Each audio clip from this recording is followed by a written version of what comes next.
بسم الله الرحمن الرحيم الحمد لله رب العالمين والصلاة والسلام على رسوله الأمين وعلى آله وصحبه أجمعين ومن تبعهم بإحسان إلى يوم الدين أما بعد. قاعدہ نمبر 23. الشيء إذا قدم على سببه أو على شرطه.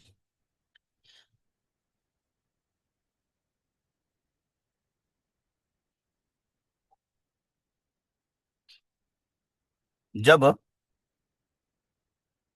شے سبب یا شرط پر مقدم ہو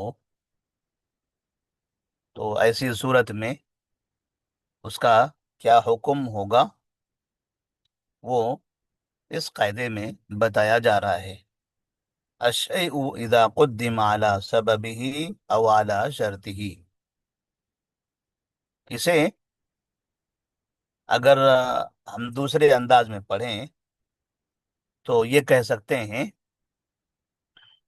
الشیء اذا قدم على سببه او على شرطه فما حکمه. فما حکمه تو اس کا حکم کیا ہوگا. جب شے کو سبب یا شرط پر مقدم کیا جائے تو اس کا حکم کیا ہوگا. کیا ہوگا اس کا حکم؟ تو اس کو ہم پہلے اس قاعدے کی تشریح سے سمجھتے ہیں اور پھر اس کے بعد اس کی مثالوں سے. قاعدے کی وضاحت اس طرح سے ہے کہ جب تک کہ کوئی چیز کا سبب وجود میں نہ آئے یا اس کا شرط وجود میں نہ آئے تب تک کہ وہ چیز وجود میں نہیں آ سکتی، اس کا کوئی فائدہ نہیں ہے. سبب یا شرط سے پہلے کسی چیز کو یا شے کو مقدم کر دینے کا کوئی فائدہ نہیں ہے، کوئی مطلب نہیں ہے. جیسے مثال کے طور پر اگر ہم اس کی مثال دیکھیں تو مثال سے تھوڑا سا یہ واضح ہو جائے گا کہ کسی شخص نے کسی خاتون کو طلاق دیا اور یہ کہا کہ میں تمہیں طلاق دے رہا ہوں، اور وہ خاتون اس کی بیوی ہے ہی نہیں، تو کیا یہ طلاق واقع ہو جائے گی؟ نہیں واقع ہوگی. کیونکہ طلاق کے لیے نکاح سبب ہے. جب تک نکاح نہ ہو اس وقت تک کہ طلاق کا کوئی مطلب ہی نہیں ہے. الشیء اذا قدم على سببه.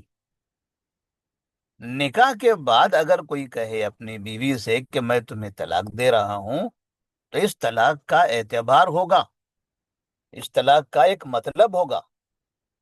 لیکن نکاح سے پہلے ہی کوئی مرد کسی خاتون سے یہ کہے کہ میں تمہیں طلاق دے رہا ہوں تو اس طلاق کا کیا مطلب ہے؟ کوئی مطلب نہیں ہوگا، اس طلاق کا اعتبار بھی نہیں ہے. کیوں؟ کیونکہ اس کا سبب ہے ہی نہیں. سبب کیا ہے؟ اس کا سبب ہے نکاح. نکاح جب اس کا سبب ابھی پیدا ہوا ہی نہیں تب طلاق کو وہاں مقدم کرنا کیسے درست ہوگا؟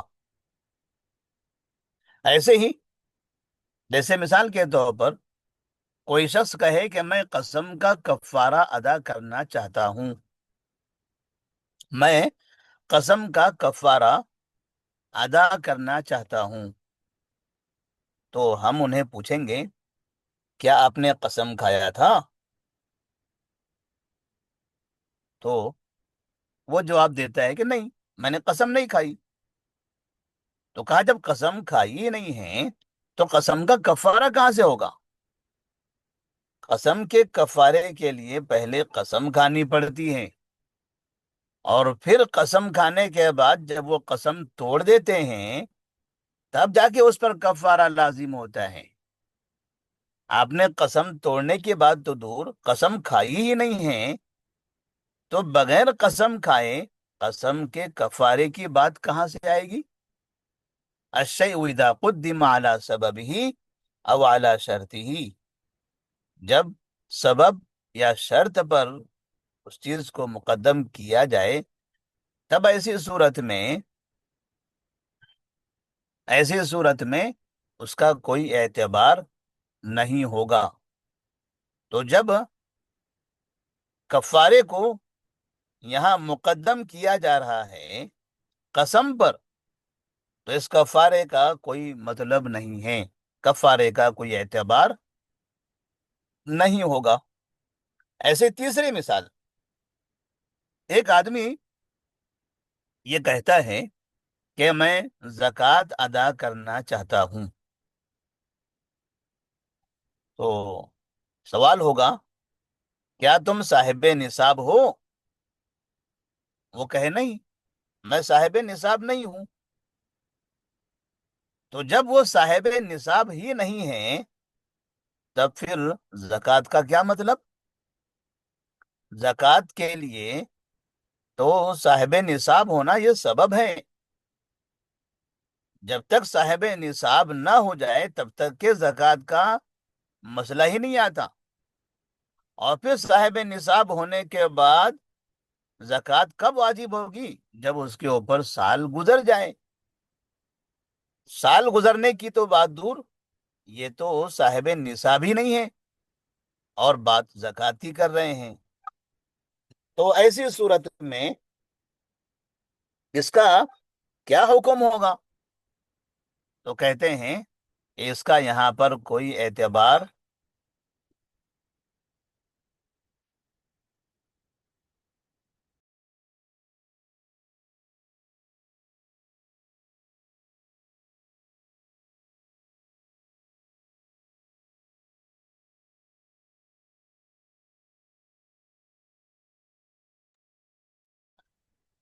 تو یہاں پر الشیء اذا قدم على سببه او على شرطه، اس کی وضاحت ہم نے یہ تین مثالوں سے کر دی ہے۔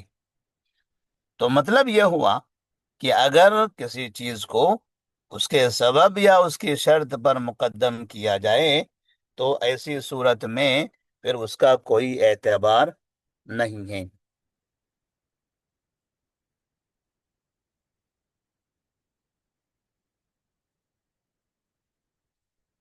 اس کے بعد قاعدہ نمبر 24، الشیء لا یتم الا ان یتم شروطه، الشیء لا یتم الا ان یتم شروطه، شے پوری نہیں ہوتی مگر یہ کہ اس کی شروط پوری ہوں، یعنی جب تک کہ پوری شرطیں نہیں پائی جائے گی تب تک کہ وہ چیز مکمل نہیں ہوگی۔ جیسے مثال کے طور پر نماز پڑھنا ہے تو نماز اس وقت مکمل ہوگی جب نماز کی ساری شرطیں پوری ہوں۔ اب وہ نماز کی شرطیں، جیسے نماز کی شرطوں کے لیے طہارت ہے، یہ ایک شرط ہے، قبلہ رخ ہونا یہ بھی ایک شرط ہے۔ تو اس طرح سے نماز کی شرطیں اگر پائی گئی تو نماز پوری ہوگی، اگر شرطیں پوری نہیں ہوئی تو نماز صحیح نہیں ہوگی۔ الشیء لا یتم الا ان یتم شروطه، لیکن اگر یہاں اصل میں اس قاعدے کے تحت جو تشریح لکھی ہے اس میں شروط کے ساتھ ساتھ موانع کا بھی ذکر کر دیا گیا ہے۔ جیسے نکاح ہے، نکاح کی جو شرطیں ہیں اگر وہ پائی گئی تو نکاح صحیح ہوگا، خرید و فروخت، تجارت، بیع و شرع، اس کی جو شرطیں ہیں وہ اگر پائی گئی تو بے مکمل ہوگی. یعنی جس طرح سے بے کے شروط میں سے یہ ہے کہ اس میں دھوکہ نہ ہو، اس میں آ, یعنی سود نہ ہو. جو تجارت کا بے کا خرید و فروخت کا جو صحیح طریقہ ہے، اس طریقے سے باقاعدہ دونوں راضی بھی ہوں، خریدنے والا بیچنے والا لین دین پر راضی بھی ہوں. تو جب یہ شرطیں پائی جائے گی تب وہ بیع و شرع درست ہوگی. ایسے نکاح میں ایجاب و قبول یہ ایک شرط ہے. اسی طرح سے لڑکی کے لیے ولی کا ہونا یہ شرط ہے. تو جب یہ شرطیں پائی جائے گی تو نکاح درست ہو جائے گا، نکاح اس سے درست ہو جائے گا. تو مطلب یہ ہے کہ بعض ایسی چیزیں ہیں، بعض عبادتیں، بعض معاملات ایسے ہیں، ان کے صحیح ہونے کے لیے ان کی شرطیں پائی جانا ضروری ہے، شرطیں پائی جانا ضروری ہے. ایک مسئلہ تو یہاں پر یہ ہو گیا. دوسرا مسئلہ موانع کا ہے. دوسرا مسئلہ موانع کا ہے کہ اگر شروط پوری ہو جائیں تو اس میں بعض مرتبہ وہ چیز پوری نہیں ہوتی یا وہ چیز درست نہیں ہوتی موانع کی وجہ سے. شروط اگر پوری ہو بھی جائیں تب بھی موانع کی وجہ سے وہ چیزیں وہ چیز پوری نہیں ہوتی ہیں، درست نہیں ہوتی ہیں. تو اس کی مثال جیسے نکاح سے ہم لے لیتے ہیں. نکاح کے بارے میں یہ مثال ہے کہ نکاح میں ولی ہے، شرط پوری ہو گئی. ایجاب و قبول ہے، یہ بھی درست ہو گئی. نکاح کے لیے جو شرائط تھی وہ شرائط موجود ہیں، تو نکاح مکمل ہو گیا. لیکن کہتے ہیں کہ اگر اس میں مانع موجود ہو تو ایسی صورت میں شرطیں پائی جانے کے باوجود بھی وہ نکاح درست نہیں ہوگا. اس کی مثال یہاں پر انہوں نے اس طرح سے دی ہے کہ کسی مرد نے کسی خاتون سے نکاح کیا، نکاح میں ولی بھی ہے، ایجاب و قبول بھی ہے، ساری چیزیں ہیں. تو یہ اس طرح سے نکاح تو صحیح ہو جانا چاہیے، لیکن کہتے ہیں کہ یہ نکاح درست نہیں ہوا، صحیح نہیں ہوا. کہا وجہ کیا ہے صحیح نہیں ہونے کی؟ کیا معنی ہیں یہاں پر؟ کہتے ہیں وجہ یہ ہے کہ یہ جو خاتون جس کا نکاح ہو رہا ہے یہ ابھی تک سابقہ شوہر کی طلاق کی عدت میں موجود ہے، ابھی اس کی عدت باقی ہے، اس کی عدت باقی ہے. عدت یہاں پر معنی ہے، عدت یہاں پر معنی ہے وہ شروط پائے جانے کے باوجود بھی نکاح صحیح نہ ہونے میں. تو اگر کسی چیز کے صحیح ہونے میں کوئی چیز مانع ہو جاتی ہے تب ایسی صورت میں وہ چیز درست نہیں مانی جائے گی. اسی طرح سے جمعہ کے دن خرید و فروخت کے بارے میں اللہ تبارک و تعالی نے جو قرآن مجید میں فرمایا، یا ایھا الذین آمنوا اذا نودی للصلاة من یوم الجمعۃ فاسعوا الی ذکر اللہ وذروا البیع. اذان کے بعد خرید و فروخت کرنے سے اللہ نے منع کر دیا.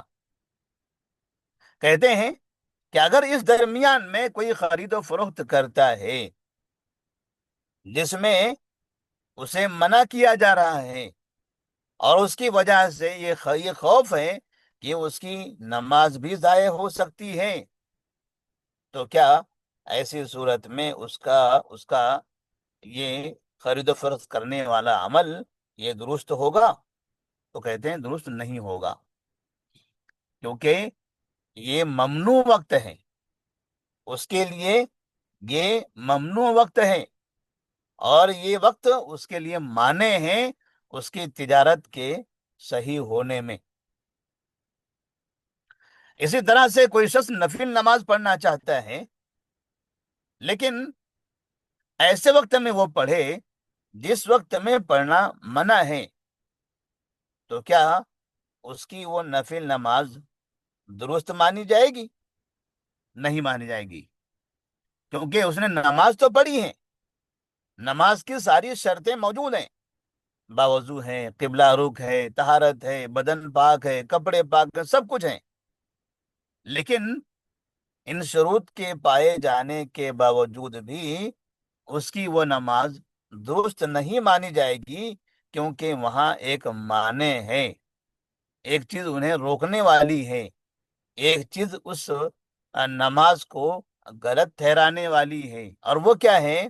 وہ ہے ممنوع وقت، جس وقت میں نماز پڑھنے سے منع کیا گیا ہے۔ تو الشیء لا یتم الا ان یتم شروطہ، شے پوری نہیں ہوتی مگر اس وقت جبکہ اس کی شرطیں پوری ہو جائیں۔ تو شرطیں اگر پوری ہو تو وہ چیز پوری ہو جاتی ہے، تو کسی چیز کے پوری ہونے کے لیے شرطوں کا پورا ہونا ضروری ہے۔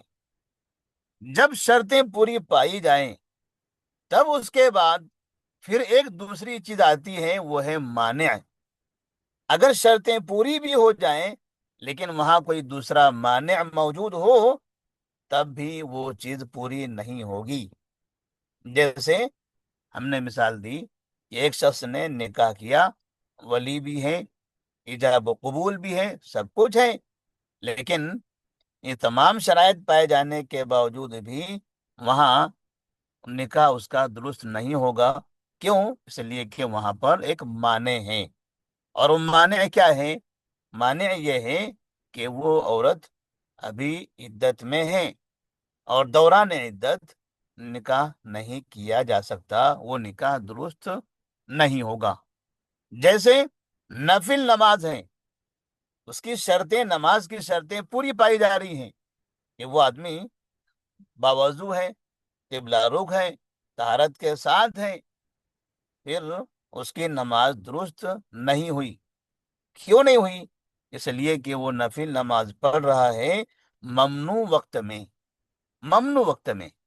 تو شرطیں نماز کے لیے ضروری تو ہیں، جب تک کہ نماز کی شرطیں نہیں پائی جائے گی تب تک پوری نہیں ہوگی، تب تک کہ نماز درست نہیں ہوگی۔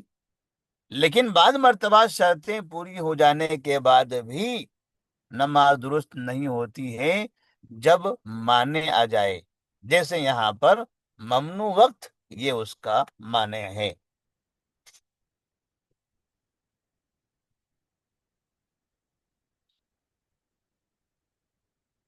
تو آج کا درس ہم یہیں پر روک دیتے ہیں۔